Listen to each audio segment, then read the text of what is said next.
ভিডিওর থেকে লিখে বলছেন আপনাদের সকলকে জানাই অসংখ্য ধন্যবাদ। বন্ধুরা, আপনারা কি নতুন ভোটার কার্ডের জন্য আবেদন করার কথা ভাবছেন? তাহলে একটু দাঁড়ান, কারণ নতুন ভোটার কার্ড আবেদনের নিয়মে এসে গেছে এক বিরাট পরিবর্তন। নির্বাচন কমিশন সম্প্রতি ফর্ম 6-এ যুক্ত করেছে একদম নতুন বেশ কিছু অপশন। আপনি যদি এখন ইউটিউবের পুরনো কোনো ভিডিও দেখে বা পুরনো নিয়মে আবেদন করার কথা ভেবে থাকেন, তাহলে কিন্তু আপনার এই আবেদন সরাসরি বাতিল হতে পারে। হ্যাঁ, ঠিকই শুনেছেন, আগের নিয়মে আবেদন করলে এখন আর চলবে না। তবে চিন্তার কোনো কারণ নেই। আজকের এই ভিডিওতে আমি আপনাদের দেখাবো একদম লেটেস্ট আপডেটের পর সম্পূর্ণ নতুন নিয়মে নতুন ফর্ম 6 কীভাবে ফিল আপ করে আপনারা নতুন ভোটার কার্ডের জন্য আবেদন করবেন। বাড়ি বসে নিজের মোবাইল বা কম্পিউটার থেকে স্টেপ বাই স্টেপ পুরো প্রসেসটি জানতে ভিডিওটি একটু স্কিপ না করে শেষ পর্যন্ত দেখতে থাকুন। আর হ্যাঁ, চ্যানেলে নতুন হলে সাবস্ক্রাইব করতে ভুলবেন না। তো চলুন শুরু করা যাক আজকের এই ভিডিও। ভোটার কার্ড লিখে সার্চ করার সাথে সাথে নিচের দিকে সবার প্রথম যে অফিসিয়াল ওয়েবসাইটটি আপনি পেয়ে যাবেন, এই voters.eca.gov.in, জাস্ট এখানে আপনারা একবার ক্লিক করবেন। সঙ্গে সঙ্গে ভোটার সার্ভিস পোর্টালের এই অফিসিয়াল ওয়েবসাইট ওপেন হবে। এবার বলে রাখি, যারা প্রথমবার এই অফিসিয়াল ওয়েবসাইটটিতে এসেছেন তাদেরকে একটি কাজ করতে হবে। এই ওপরের দিকে কোণাতে আপনারা দেখতে পাচ্ছেন, রাইট সাইডের কর্নারে এখানে একটা লেখা রয়েছে সাইন আপ, এবং ঠিক তার পাশে রয়েছে লগ ইন। সবার প্রথম আপনাদেরকে সাইন আপ করে নিতে হবে আপনার নাম, মোবাইল নাম্বার, ইমেল আইডি সমস্তগুলো দিয়ে। ওকে, যখনই আপনি সাইন আপ করে নেবেন তারপর আপনাকে লগ ইন বটনে এসে লগ ইন করতে হবে। লগ ইন করার সাথে সাথে আপনার কাছে ড্যাশবোর্ড ওপেন হয়ে যাবে। ড্যাশবোর্ড ওপেন হওয়ার পর আপনারা একটু স্ক্রল করে নিচের দিকে যাবেন। এখানে আপনারা একটা অপশন পাবেন, নিউ ভোটার রেজিস্ট্রেশন। ওকে, তো এক্ষেত্রে আপনারা কি করবেন, এই ফিল ফর্ম 6 এই যে লেখা রয়েছে এখানে আপনারা জাস্ট একবার ক্লিক করবেন। সবার প্রথম ফর্ম 6 ওপেন হওয়ার পর আপনারা স্টেট ওয়েস্ট বেঙ্গল সিলেক্ট করবেন, দেন এখান থেকে আপনারা জেলা সিলেক্ট করে নেবেন। এরপর নিচে অ্যাসেম্বলি কনস্টিটিউয়েন্সি, এখান থেকে বিধানসভা সিলেক্ট করবেন। এরপর নেক্সট বাটনে ক্লিক করবেন। এরপর যখন বলা হচ্ছে অ্যাপ্লিকেন্টের ফার্স্ট নেম এবং সার নেম, এখানে আপনি আবেদনকারীর প্রথম নাম ইংরেজিতে লিখবেন, অটোমেটিক্যালি নিচে বাংলায় চলে আসবে। পাশে সার নেমের জায়গায় আপনি টাইটেল লিখবেন, সেটাও বাংলায় অটোমেটিক্যালি নিচে চলে আসবে। যদি দেখেন বাংলা লেখাটি ভুল আসছে, আপনারা কিবোর্ডের সাহায্যে ঠিক করে নেবেন। এবং এখানে দেখুন লেখা রয়েছে আপলোড ফটোগ্রাফ। আমি আপনাদেরকে জুম করে দেখাই, দেখুন এখানে বলা হচ্ছে আপলোড ফটোগ্রাফ। এখানে আপনি আপনার একটি 3.5 বাই 4.5 মাপের একটি কালার পাসপোর্ট সাইজের ফটো এখানে আপনারা আপলোড করে দেবেন। এরপর নেক্সট বাটনে ক্লিক করে এগিয়ে যাবেন। Name and surname of any of the relative, father, mother, husband or wife. Okay, তো আপনি যদি এক্ষেত্রে বাবার ডিটেলস দিতে চান তাহলে এখানে বাবার প্রথম নাম এবং আপনার বাবার টাইটেল, প্রথম নাম এবং টাইটেল লিখে দেবেন। যদি এক্ষেত্রে মায়ের ডিটেলস দিতে চান তাহলে মায়ের প্রথম নাম এবং টাইটেলটা লিখে দেবেন। যদি এক্ষেত্রে বিবাহিত মহিলারা নতুন ভোটার কার্ডের জন্য আবেদন করে থাকেন, স্বামীর নাম দিতে যাচ্ছেন, তাহলে হাজব্যান্ড সিলেক্ট করবেন, হাজব্যান্ডের প্রথম নাম এবং টাইটেল এখানে আপনারা লিখে দেবেন। ওকে, এইভাবে এই জায়গাটা আপনারা ফিল করবেন। এরপর ফিল করার পর এখানে নেক্সট বাটনে ক্লিক করে এগিয়ে যাবেন। এবার নিচে দেখুন এখানে বলা হবে কন্ট্যাক্ট ডিটেলস। এখানে আপনি মোবাইলের এই পাশের সেলফে ক্লিক করবেন। এখানে আপনার যে মোবাইল নাম্বারটি চালু রয়েছে সেই মোবাইল নাম্বারটি দিয়ে দেবেন। ইমেল আইডি আপনি দিতেও পারেন, এছাড়া এটা চাইলে আপনারা স্কিপ করতে পারেন। এরপর আপনারা নেক্সট বাটনে ক্লিক করে এগিয়ে যাবেন। নেক্সট যখন বলা হচ্ছে আধার ডিটেলস, সবার প্রথম এখানে আধারের এখানে আপনারা এখানে ক্লিক করবেন, দেন এখানে আপনার আধার কার্ড দেখে আধার নাম্বারটি ফিল করবেন। এরপর আপনারা নেক্সট বাটনে ক্লিক করে এগিয়ে যাবেন। আমি ফর্মের মধ্যে যে গুরুত্বপূর্ণ যে পরিবর্তন হয়েছে সেটা আমি ভিডিওটির মধ্যেই দেখাচ্ছি, অবশ্যই আপনারা একটু না কেটে সম্পূর্ণ দেখুন, কারণ কোনো একটি স্টেপ মিস করলে আপনার আবেদন করতে গিয়ে আপনার নিজেরই কিন্তু সমস্যা হতে পারে এবং অ্যাপ্লিকেশনটি আপনার কিন্তু রিজেক্ট করে দেওয়া হতে পারে। দেখুন পরবর্তীতে আমাদের কাছে অপশান এসেছে এবার জেন্ডার। এখানে মেল, ফিমেল, ট্রান্সজেন্ডার যেটা হবে সেটা আপনারা সিলেক্ট করবেন, দেন নেক্সট বাটনে ক্লিক করে এগিয়ে যাবেন। এবার পরবর্তীতে বলা হচ্ছে ডেট অফ বার্থ। এখানে আপনারা ক্যালেন্ডার থেকে আপনার ডেট অফ বার্থটি এখান থেকে আপনারা সিলেক্ট করে নেবেন। এবার এখানে বলা হচ্ছে self attested copy of document supporting age proof. আপনি এজ প্রুফ হিসেবে কি ডকুমেন্ট আপনাকে দিতে হবে। দেখুন এখানে লিস্ট আমি ওপেন করে দিয়েছি। যেমন এখানে সবার প্রথম বলা হচ্ছে birth certificate, admit card, PAN card, driving licence, class 10 or 12-এর মার্কশিট ও সার্টিফিকেট, ওকে, ইন্ডিয়ান পাসপোর্ট। এগুলোর মধ্যে যে কোনো একটি আপনার কাছে ডকুমেন্ট থাকতে হবে এবং সেটা আপনাকে কিন্তু আপলোড করতে হবে। যদি বার্থ সার্টিফিকেট থাকে তাহলে খুবই ভালো, না হলে আপনাকে মাধ্যমিকের যে সার্টিফিকেট রয়েছে ক্লাস 10-এর সেটা আপনারা দিতে পারেন। ওকে, এগুলো যদি না থাকে তার মধ্যে বাকি যেগুলো রয়েছে এর মধ্যে যে কোনো একটি ডকুমেন্ট আপনারা দিতে পারেন। তো এখানে আমি ক্লাস 10-এর যে মার্কশিট বা সার্টিফিকেট সেটা আমি সিলেক্ট করছি।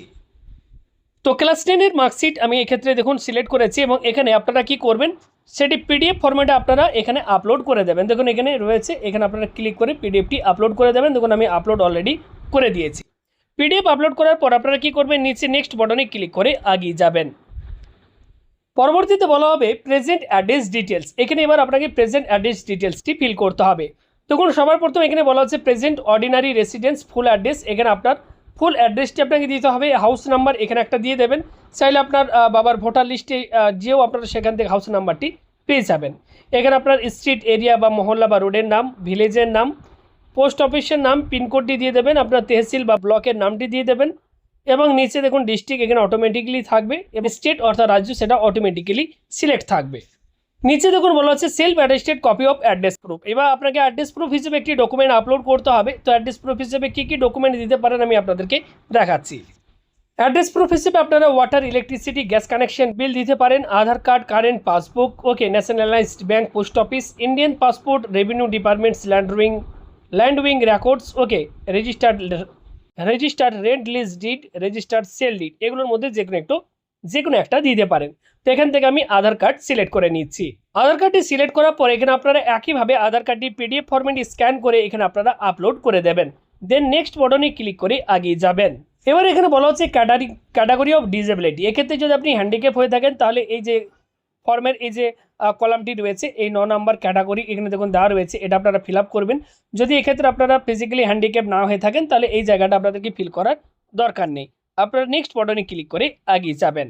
পরবর্তীতে বলা হচ্ছে the details of my family members already included in the electoral roll at current address. Okay, অর্থাৎ আপনি যে নতুন ভোটার কার্ডের জন্য আবেদন করছেন এক্ষেত্রে আপনার বাবা বা মায়ের আগে থেকেই ভোটার কার্ড রয়েছে, সেক্ষেত্রে এখানে আপনি কী করবেন, name of the family member এখানে বাবার নামটি লিখবেন। এখানে রিলেশন টাইপ ফাদার মাদার, ওকে, হাজব্যান্ড যেটা হবে সেটা সিলেক্ট করবেন এবং তার এখানে ভোটার কার্ডের নাম্বারটি আপনারা লিখে দেবেন। এরপর নেক্সট বাটনে ক্লিক করে এগিয়ে যাবেন। এবার পরবর্তীতে দেখুন এখানে বলা হচ্ছে ডিক্লারেশন ফর্ম। এই জায়গাটা প্রত্যেকেই ভালো করে দেখুন। আবার প্রথম দেখুন অ্যাপ্লিকেন্টের ডিটেলসও হচ্ছে। এরপর দেখুন বলা হচ্ছে father legal or guardian name, এখানে আপনার বাবার ভোটার কার্ডের নাম্বারটি দেবেন, অটোমেটিকলি এখানে বাবার নামটি চলে আসবে। একই রকমভাবে আপনার মায়ের ভোটার কার্ডের নাম্বারটি এখানে লিখবেন, মায়ের নামটাও অটোমেটিক্যালি চলে আসবে। এবং বিবাহিত হয়ে থাকলে এখানে আপনি আপনার ওয়াইফের নাম দিতে পারেন, ওয়াইফের ভোটার কার্ড নাম্বার দেবেন, এখানে ওয়াইফের নামটি অটোমেটিক্যালি চলে আসবে। তো ভিডিওটি শুরুতে আমি আপনাদেরকে জানিয়েছিলাম যে ফর্ম 6-এ কিন্তু নতুন অপশন বেশ কিছু যুক্ত হয়েছে এবং নতুন প্রসেসে আপনাদেরকে আবেদন করতে হবে। তো সেই নতুন যে অপশনটি যুক্ত হয়েছে সেটি আমি আপনাদেরকে দেখিয়ে দিই। দেখুন এক্ষেত্রে আগে যখন আমরা আবেদন করতাম এবং ডিক্লারেশন ফর্মটি ফিল আপ করতাম সেখানে কিন্তু শুধুমাত্র ছিল এসআর 2002-এর লাস্ট আমাদেরকে কিন্তু এসআরের ডিটেলসটি ফিল করতে হতো, অর্থাৎ বাবা মা দাদু ঠাকুমার। বর্তমানে এই ফর্মের মধ্যে দেখতে পাচ্ছেন যে নতুন কিন্তু অপশন যুক্ত হয়ে গিয়েছে। নতুন কি অপশন দেখুন, এখানে বলা হচ্ছে লাস্ট এসআর 2002, 2003 এবং 2005, অর্থাৎ 2002, 2003 এবং 2005-এ যদি আপনার বাবা মা দাদু ঠাকুমা কারোর নাম ছিল সেক্ষেত্রে আপনারা কিন্তু এক্ষেত্রে আবেদন করতে পারবেন, বা যদি আপনার নিজেরও নাম থাকে সেক্ষেত্রে আপনারা কিন্তু আবেদন করতে পারবেন। পাশাপাশি এখানে আরও একটি বড় যে আপডেট রয়েছে সেটি হচ্ছে দেখতে পাচ্ছেন এসআর 2025-26, অর্থাৎ লাস্ট এসআর 2025-26ও যদি আপনাদের ফ্যামিলির বাবা মা দাদু ঠাকুমা কারোর নাম ছিল সেক্ষেত্রেও কিন্তু এবার থেকে আপনারা কিন্তু নতুন ভোটার কার্ডের জন্য আবেদন করতে পারবেন। অনেকেই কি হয়েছে যাদের 2002 অর্থাৎ বাবা মা দাদু ঠাকুমা কারোর হয়তো নাম ছিল না, বর্তমানে আবেদন করতে পারছিলেন না, এখন বর্তমানে বাবা মা বা আপনার দাদু ঠাকুমা কারোর নাম হয়তো এই 2025-26-এর লিস্টে যুক্ত হয়ে গিয়েছে, তারাও কিন্তু এবার থেকে খুব সহজে এবার 2025-26-এর এসআরের ডিটেলস দিয়ে আপনারা কিন্তু নতুন ভোটার কার্ডের জন্য এবার থেকে আবেদন করতে পারবেন। তো এই মুহূর্তে এই ছিল একটি বড় আপডেট এবং বড় একটি পরিবর্তন ফর্মের মধ্যে, যেটি আপনাদেরকে অবশ্যই জানানোর ছিল। আপনারা অনেকেই ওয়েট করেছিলেন নতুন ভোটার কার্ড আপনারা বাড়াবেন, কিন্তু 2002-এ কারোর নাম না থাকার জন্য আবেদন করতে পারছিলেন না, তারাই আশা করি এবার খুব সহজেই নতুন ভোটার কার্ডের জন্য আবেদন করতে পারবেন। তো আমি আপনাদেরকে দেখাই এক্ষেত্রে কীভাবে আবেদনটি করবেন। দেখুন আমি এখানে সিলেক্ট করেছি, আপনারা প্রত্যেকেই দেখতে পাচ্ছেন my name exist in electoral roll last SR, অর্থাৎ যদি লাস্ট এসআরে আপনার নিজেরই নাম ছিল তার প্রথম অপশন সিলেক্ট করবেন। যদি বাবা মা দাদু ঠাকুমা কারোর নাম লাস্ট এসআরে আপনাদের ছিল তাহলে এই 2 নাম্বার অপশনটিকে আপনারা সিলেক্ট করবেন। ওকে, এবার দেখুন এখানে যদি আপনি 2025-26 এটাকে আপনি সিলেক্ট করেন, অর্থাৎ যে ফাইনাল যে ভোটার লিস্ট প্রকাশিত হয়েছে এসআরের সেই 2025-26 এটাকে যদি আপনার সিলেক্ট করেন তাহলে নিচে আপনাদের এই ডিটেলসগুলো, অর্থাৎ স্টেট অ্যাসেম্বলি কনস্টিটিউয়েন্সি নাম কী ছিল 2025-26-এ কী নাম রয়েছে, পোলিং স্টেশনের নাম কি রয়েছে, ফার্ড নাম্বার কি রয়েছে, ওকে, যা ডিটেলস দিচ্ছেন তার সাথে কি সম্পর্ক, এগুলো এইভাবে আপনাকে কিন্তু ফিল আপ করতে হবে। ওকে, এবং যদি আপনি মনে করছেন যে 2002-3 যে লিস্টের ডিটেলস সেটি দিয়ে আপনি নতুন ভোটার কার্ডের জন্য আবেদন করবেন, তাহলে আপনাকে এখানে ক্লিক করতে হবে। ওকে, আমি আপনাদেরকে দেখাচ্ছি। দেখছেন আরও বেশ কয়েকটি সাল অ্যাড করে দেওয়া হয়েছে। তো 2002, 2003, 2005 এটা আমি সিলেক্ট করেছি। এরপর আমি স্টেট সিলেক্ট করে নিচ্ছি এখান থেকে। এরপর এখান থেকে আমি অ্যাসেম্বলি কনস্টিটিউয়েন্সি অর্থাৎ বিধানসভার নাম কী ছিল সেই সময়, তো সেটা এখান থেকে আমি সিলেক্ট করে নিলাম। পোলিং স্টেশন নেম এবং পোলিং স্টেশন নাম্বার এবং নেম সেটা সিলেক্ট করে নিলাম। এবার বলেছে পার্ট সিরিয়াল নাম্বার, এটা আপনার সিরিয়াল নাম্বারটি আপনাকে অবশ্যই লাস্ট যে 2002-এর যে লিস্ট সেই লিস্ট দেখে আপনাকে এখানে সিরিয়াল নাম্বারটি বসিয়ে দিতে হবে। কার ডিটেলস দিচ্ছেন সেটা আপনাকে এখানে সিলেক্ট করতে হবে, ফাদার, মাদার, গ্র্যান্ডফাদার কার দিচ্ছেন সেটা সিলেক্ট করে নিচে সার্চ বটনে ক্লিক করবেন। এখানে দেখুন অ্যাপ্লিকেন্টের ফাদার ডিটেলস চলে এসেছে। এবার আপনারা দেখে নেবেন যে হ্যাঁ সব কিছু ঠিকঠাক আছে কি না। যদি দেখেন ঠিক আছে তাহলে কি করবেন এখানে, তাহলে এখানে আপনারা এই বক্সে একটা টিক মার্ক দেবেন। এরপর কন্টিনিউ বটনটির উপর ক্লিক করে এগিয়ে যাবেন, মার্ক দেবেন। সার্চ বটনে ক্লিক করার পর এখানে আপনারা নেক্সট বটনে ক্লিক করে এগিয়ে যাবেন। এবার দেখুন এখানে বলা হচ্ছে ডিক্লারেশন, এখানে বলা হচ্ছে I M a citizen of India and place of my birth, অর্থাৎ এখানে জন্মস্থান আপনার কোথায় ছিল সেটা লিখবেন। স্টেট দেবেন, এখান থেকে ডিস্ট্রিক্ট সিলেক্ট করে নেবেন। এবার এখানে বলা হচ্ছে I am ordinary A resident, এখানে আপনি কি করবেন, আপনার যে জন্মসাল রয়েছে সেই জন্মসালের প্রথমে আপনার মাস এবং সালটি এখানে আপনারা দিয়ে দেবেন, অর্থাৎ সেই মাস এবং সেই বছর থেকে আপনি এখানে বসবাস করছেন। এরপর নিচে প্লেসের জায়গায় প্লেস লিখবেন। এরপর নেক্সট বটনে ক্লিক করে এগিয়ে যাবেন। এবার দেখুন নিচে চলে এসেছি আমরা, এখানে ক্যাপচা কোডটি দেখে দেখে আপনারা ফিল করবেন। এরপর সেন্ড ওটিপি লেখা অপশনটির ওপর ক্লিক করবেন। দেখুন এক্ষেত্রে বলা হচ্ছে ওটিপি সেন্ড সাকসেসফুলি, আপনার যে নাম্বারটি এখানে দেওয়া রয়েছে ফর্মের মধ্যে দিয়েছেন সেই নাম্বারে একটি ওটিপি সেন্ড করা হবে। মোবাইলে আসা ওটিপি আপনারা জাস্ট এন্টার ওটিপি এই বক্সে আপনারা ফিল করবেন। ওকে, আমি আপনাদেরকে পরপর দেখাচ্ছি, একদম লাস্ট অবধি দেখাবো ফর্মটি ফাইনাল সাবমিট করে, অবশ্যই আপনারা দেখতে থাকুন। তো এই মুহূর্তে আপনারা কোথা থেকে ভিডিওটি দেখছেন অবশ্যই আপনার জায়গার নামটি কমেন্ট করে জানিয়ে রাখুন। চ্যানেলে নতুন হলে চ্যানেলটি সাবস্ক্রাইব করে আমাদের সাথে জুড়ে যাবেন পরবর্তী এমনি আপডেটগুলো পাওয়ার জন্য। মোবাইল আসা ওটিপি এক্ষেত্রে আমরা ফিল করে দিয়েছি। এবার প্রিভিউ এবং সাবমিট বটনটির উপর আমি ক্লিক করছি। দেখুন এবার আমাদের কাছে ফর্মটি প্রিভিউ আকারে আমাদের কাছে শো হচ্ছে, দেখে নেবেন সব কিছু ঠিকঠাকভাবে আপনি ফিল করেছেন কিনা, একবার সমস্ত ডকুমেন্টের সাথে একবার আপনারা মিলিয়ে নেবেন। যদি সব কিছু ঠিক থাকে আপনারা ই সাইন এবং সাবমিট বটনটির ওপর ক্লিক করবেন। আপনারা একটু ওয়েট করবেন, আপনাদেরকে অন্য একটি ওয়েবসাইটে আপনাদেরকে রিডাইরেক্ট করা হবে, আপনারা একটু অপেক্ষা করুন। দেখুন আমাদেরকে অন্য একটি সাইটে রিডাইরেক্ট করা হচ্ছে। আধার কার্ডের নাম্বার ফিল করার পর পাশে গেট ওটিপির ওপর ক্লিক করবেন। আপনার আধার কার্ডে যে মোবাইল নাম্বারটি লিঙ্ক রয়েছে সে নাম্বারে একটি ওটিপি সেন্ড করা হবে এবং এখানে আপনারা দেখতে পাবেন কোন নাম্বারে আপনার ওটিপিটি পাঠানো হয়েছে। সেই মোবাইলে আসা ওটিপি আপনারা এখানে ফিল করবেন, আমি আপনাদেরকে দেখাচ্ছি। মোবাইল আসা ওটিপি এক্ষেত্রে আমরা ফিল করলাম এবং নিচে দেখুন সাবমিট বটন দেখতে পাচ্ছেন। ওটিপি লেখার পর নিচে সাবমিট বটনটির ওপর আপনারা জাস্ট একবার ক্লিক করবেন। তখন বলা হচ্ছে ই হস্তাক্ষর ট্রানজ্যাকশন কমপ্লিটেড এবং আমাদের ফর্মটি দেখতে পাচ্ছেন এক্ষেত্রে সাকসেসফুলভাবে কিন্তু আমাদের সাবমিট হয়ে গিয়েছে এবং এখানে একটি এসআরএ নাম্বারও জেনারেট হয়ে গিয়েছে। এখান থেকে প্রত্যেকে আপনারা কিন্তু ডাউনলোড অ্যাকনোলেজমেন্ট স্লিপটি ডাউনলোড করতে ভুলবেন না, অনেকেই ভুলে যান, পরবর্তীকালে আর ডাউনলোড করতে পারবেন না।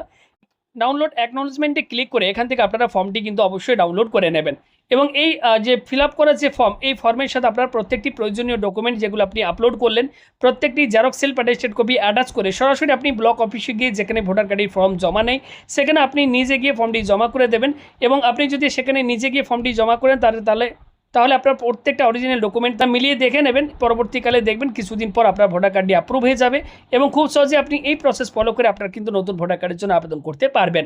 তো বর্তমানে এই ফর্মের মধ্যে কী কী পরিবর্তন করা হয়েছে, কীভাবে আপনারা এবার থেকে আবেদন করবেন সেই প্রসেসটি এই ভিডিওতে শেয়ার করলাম। ভিডিওটি ভালো লাগলে লাইক করে ভিডিওটি প্রচুর পরিমাণে শেয়ার করবেন। ভালো থাকবেন, ধন্যবাদ।